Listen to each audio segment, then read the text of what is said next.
Let's bring in Michelle Malkin, columnist and investigative journalist. Hey, Michelle. Hi there. Appreciated that intro. Thank you. You. In baseball, you get to pick your own music when you walk up to the plate. Did you pick that song? No, I did not. Okay. One of our producers did. Hey, Michelle, years ago you wrote that book called Invasion, talking about the immigration problems here in the United States. There's a story out this morning. One of the people who was in the caravan has since been released into the United States. Apparently, a 19-year-old pregnant woman from Honduras by the name of Mary Uri Hernandez was arrested after she entered Imperial Beach, California. She apparently climbed over the border wall from Tijuana. As soon as she was down on the ground in American soil, she was arrested. And a couple of days later, apparently, she gave birth to an American citizen.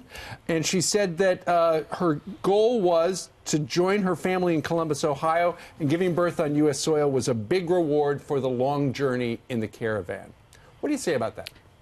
Well, that is the anchor baby problem, and President Trump has been right about this. He diagnosed automatic birthright citizenship as one of the biggest magnets and incentives to come here and break the law, and he's been asking Congress to do something about it.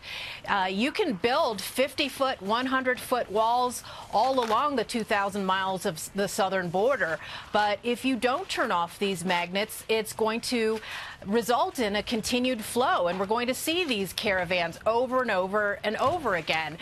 It is time to rethink automatic birthright citizenship. It's an anomaly around the world. There are only 30 nations that have it, and among advanced industrial nations, there are only two, the U.S.